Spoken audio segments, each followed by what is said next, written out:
Welcome to Passion for Fashion, your little black book of all those little black dresses and more. We show you the designers, the clothes, the celebrities, and the pop culture madness that orbit the fascinating world of fashion. Today, we turn up the amps to 11 as we look at rock and roll. These are the clothes that want to scream as loud as the girls wearing them. It's time to get that leather jacket out. What's wrong with me? Rock chic is everywhere. On their nights out on the town, celebrities such as Cara Delevingne, Miley Cyrus, and Rihanna have used rock fashion to express their wild sides. Our show today is also embracing its wild side, but don't hide behind the sofa. That's pretty cool. Rock fashion began when the youth of the 60s dressed to express their musical tastes, and two looks dominated the era. The first was the mods. Boys and girls wore tailor-made suits and ties and kept their hair short. Twiggy epitomized this look. And then there were the rockers. Marlon Brando wore this look in the film The Wild One, and the rockers did their best to emulate Brando's style, even taking to motorbikes like the leader of the Black Rebel Motorcycle Club. Designers today still reference these looks. Marc Jacobs wowed Paris with a mod-inspired show. I wonder if the rockers made the guest list. Diane von Furstenberg brought glam rock right up to date at New York Fashion Week 2013.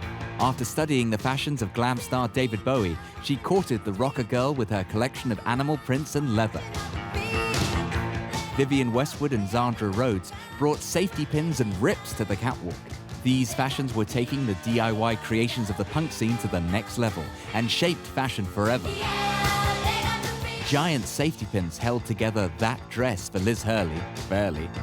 Designers Ashish and Mark Fast keep that punk aesthetic alive today. Punk was celebrated at the New York Met Ball Gala in 2013. Celebrities such as Madonna, Anne Hathaway, and model Anya Rubik attended the opening in punk styling. Some, like Carey Mulligan and Beyoncé, missed the mark this time, though. Vivienne was there to attend the Nick Knight curated show. Maybe she could teach those girls something. It celebrated the work of Alexander McQueen, Nicolas Ghesquière, Hedi Slimane, and their interpreted vision of punk. It costs a lot to look like an anarchist these days. In a recent campaign, Saint Laurent made 90s rockers Courtney Love, Kim Gordon, and goth shocker Marilyn Manson the faces of their rock and roll inspired line.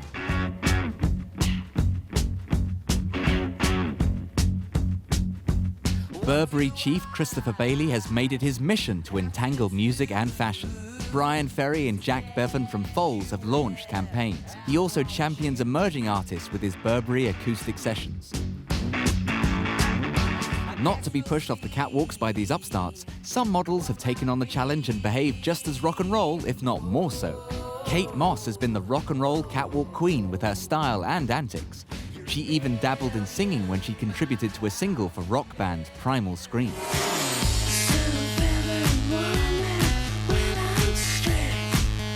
The mantle has since been passed on, though, to Cara Delevingne. After looking like butter wouldn't melt in her mouth at the Burberry London Fashion Week show, she stepped out in skin-tight leather trousers and a printed vest by Cass & London before heading out to party hard. Will she make it behind the microphone too? Look at us, but do not touch.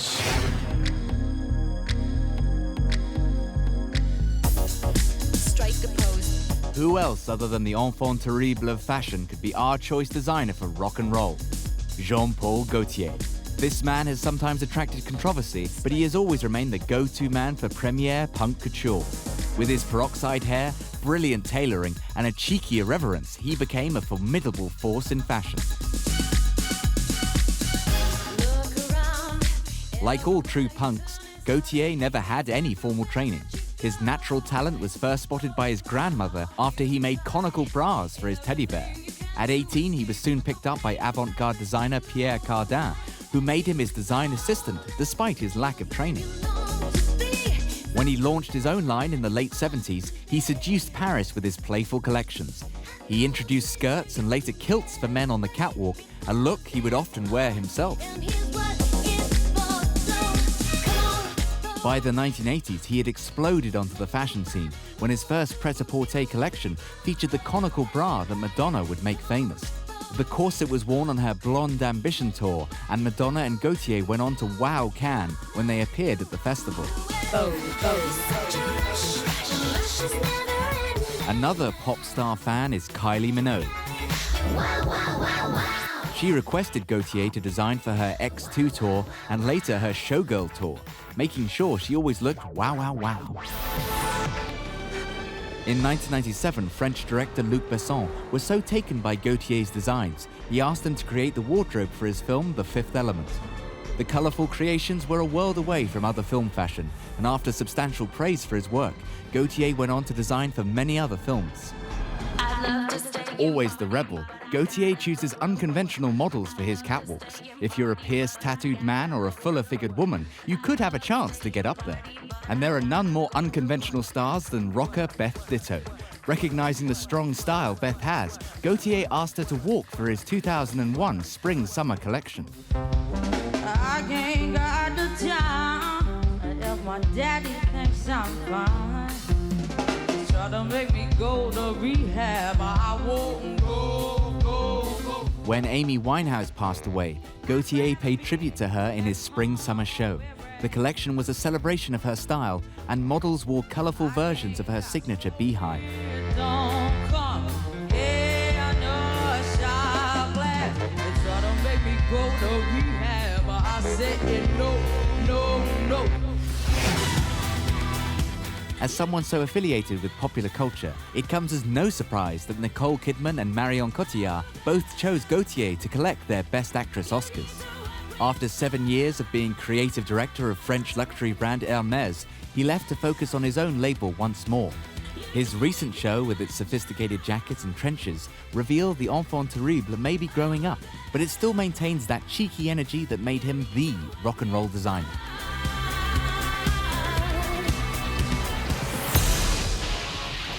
Oh, make me over. Rock and roll is by no means a boys' game. I'm all I wanna be. Here is our countdown of women who not only rocked, but also shaped fashion with their style. In demonology, hey, so glad you could make it. Love her or hate her, Courtney Love is the embodiment of rock and roll. She is one of the leaders of the grunge scene and took her band Hole to the top. Her unique sense of style that has remained throughout her transformation from baby doll grunge star to sleek couture goddess is what keeps her in the fashion front row. She has fronted campaigns for Versace and most recently Saint Laurent. Hedy Slimane's love for Courtney was reciprocated when she took to Twitter to big up his grunge-inspired autumn-winter collection. If anybody knows about grunge, it'll be Courtney. Courtney has even launched her own fashion line, Never the Bride. The dresses, made from repurposed vintage clothing from the Edwardian and Victorian eras, are tailored to suit the rocker in you.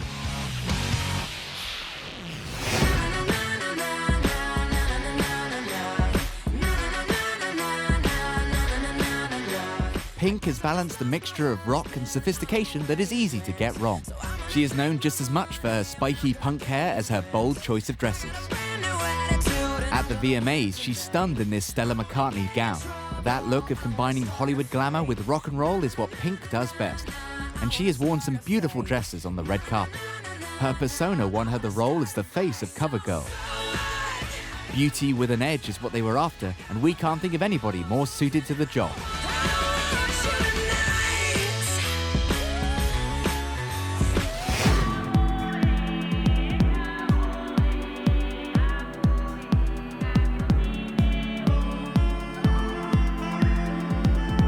Ashish burst onto the fashion scene in 2001. His craftsmanship caught the eye of the celebrities who were after something different. MIA, Madonna, Debbie Harry, and Lily Allen have all worn his punk meets urban creations. Have a look at this.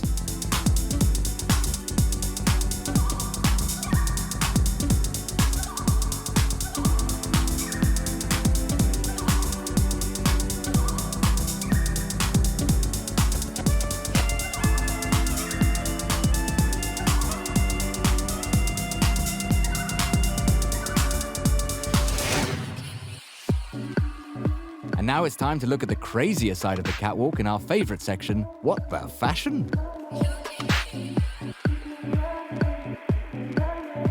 It's so awkward when someone else turns up at a party in the same outfit.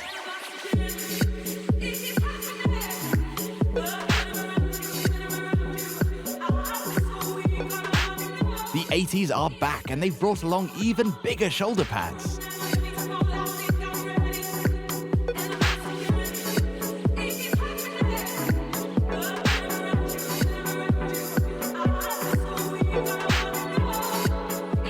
You've got something in your eye there?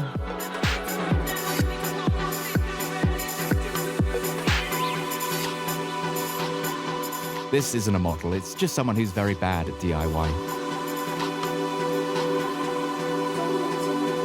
Fashion rule number 325. Always match your umbrella with your sparkly trousers.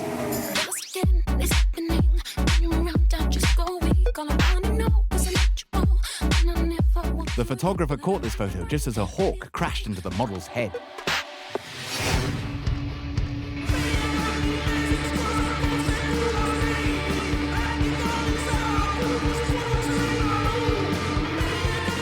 Best Eurovision ever.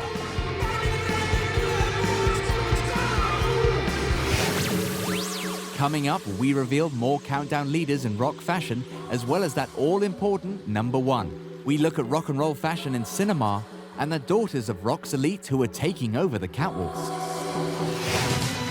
Let's get back to our countdown to find out who came a good third in the fashion stakes.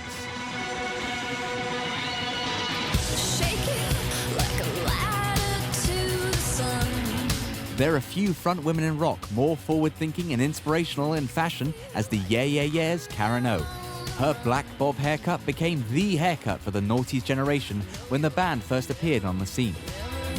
Karen has never failed to amaze with her out-there stage attire. Somehow she has made outfits that should be a disaster turn her into the coolest icon of rock. These crazy outfits are the work of longtime collaborator Christian Joy. Christian designed this studded jacket with Karen's initials for the video Zero.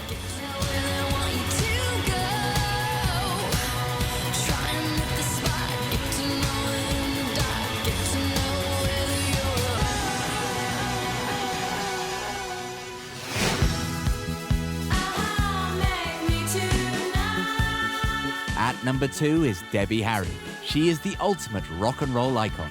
Those razor-sharp cheekbones and that platinum blonde hair made the boys want to be with her and the girls want to be her. She worked leather jackets and leggings during her CBGB punk beginnings. Later came glamorous catsuits, and today she's the archetypal chic rocker. Steven Sprouse designed many of her outfits, including this look in the Atomic video. Debbie has always kept her finger on fashion's pulse, favoring the latest designers.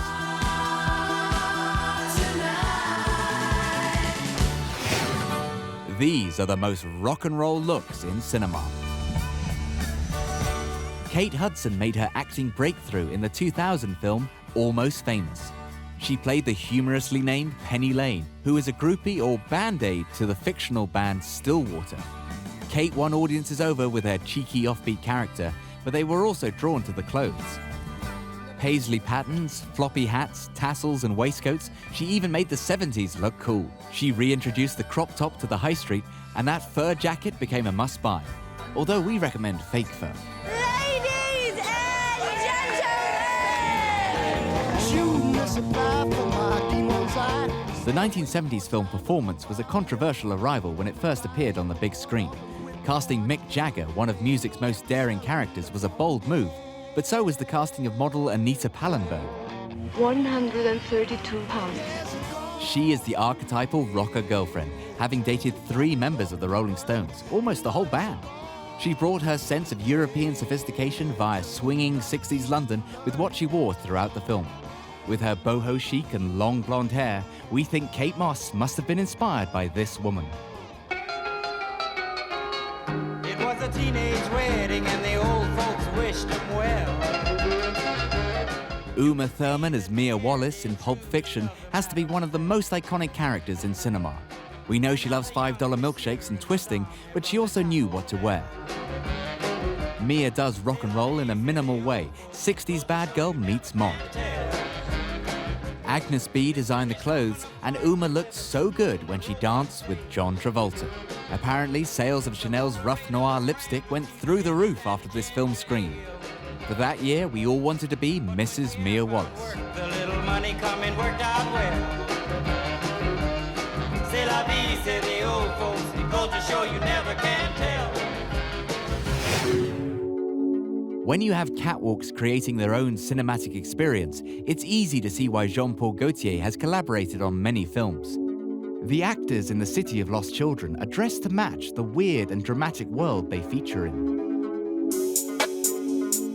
Gaultier looked to old French cinema for his designs. Those Breton fishing sweaters are also a favorite of Mr. Gaultier.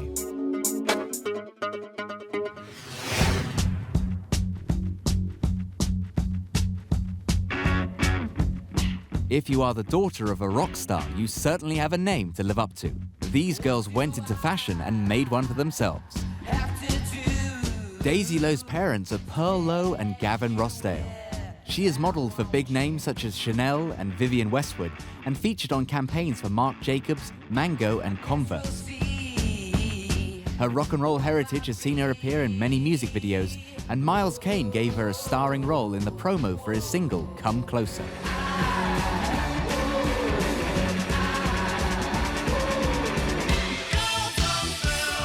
Amber Le Bon was born to be a model.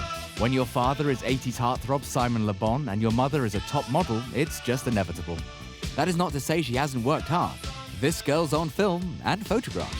She has fronted campaigns for Moschino and River Island and has walked for Chanel. When American brand Forever 21 came to the UK, she was chosen as the one to launch it.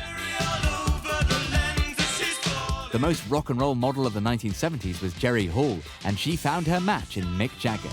With these genes, the couple had not one but two model daughters, Elizabeth and Georgia May Jagger. Elizabeth has become a high street favorite, fronting campaigns for Mango and Marks & Spencer alongside supermodel Twiggy. She also bagged a deal with Lancome. Georgia has been pretty unstoppable. With her signature gap tooth, she has walked for Westwood, Fendi and Marc Jacobs. She appeared everywhere when she took over from Kate Moss as the face of Rimmel, bringing her rock and roll cred to the brand's London look. Some daughters of rock stars decided that they didn't want to be the model, but rather the designer of the beautiful clothes. Stella McCartney has become one of the biggest names in fashion. Her collection of sharp tailoring with a feminine edge are celebrity favorites. Angelina Jolie and Kate Hudson are fans. When Stella opened her boutique in New York, Liv Tyler co-hosted in this black peplum dress. She has collaborated with Gucci, Chloe, and H&M, which immediately sold out.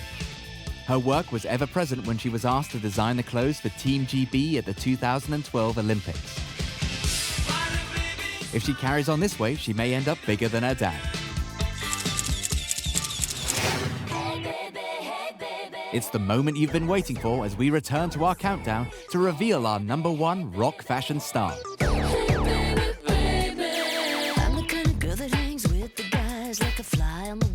Gwen Stefani is the queen of rock reinvention. She has sold over 40 million records in her career and has amassed almost as many looks. The No Doubt singer has always done her own thing and somehow always gets away with it. Even if it's dyeing her hair pink at 30 or wearing crop tops in her 40s, fancy dressing as Alice in Wonderland, well, she's done it. One of the most stylish on stage, her secret is mixing feminine and masculine pieces together. Jeans with stilettos, and that signature platinum hair and red lipstick never loses impact as she rocks it out. There is so much to cover on Gwen Style, she gets her own section.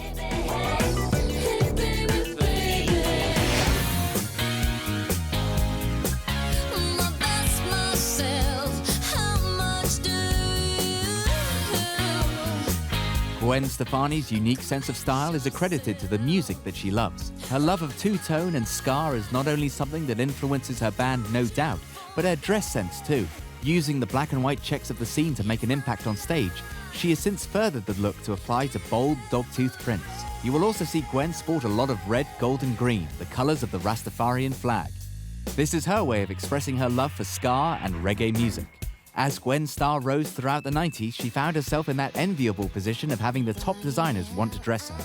Her style evolution took a more glamorous direction from here. Gwen has worn some beautiful pieces from the likes of Chanel, Valentino, and Versace. Fellow rock royalty Stella McCartney dressed her for the 2011 Cannes Film Festival in this elegant yet edgy number. When Gwen married Gavin Rossdale, John Galliano created her wedding dress. Gwen loved the dress so much for its beauty and eccentricities, she married Gavin in it twice, once in London and then again in LA. Good to have her back. Yes, I can just see Mr. Hughes' car arriving now. Mr. Hughes escorts the lovely starlet Jean Harlow tonight. Her love of glamour caught the eye of film director Martin Scorsese. Gwen's taste in retro-inspired hairstyles and vintage Hollywood possibly secured her the role of Jean Harlow in his film The Aviator. For her solo album campaign, she took inspiration from abroad. The Japanese Harajuku scene fueled her look, and Gwen began inspiring those in the West with short frilled skirts and pumps. Gwen comes from a family line of seamstresses, so it was no surprise she launched her own fashion line, LAMB. Standing for the all-important things in her life, Love, Angel, Music Baby, the line has gone on to be hugely successful, generating $90 million to date. As unique and individual as Gwen herself, the clothes are couture pieces with a rock edge. No one balances punk and fashion as well as Gwen. Just a girl? We think not.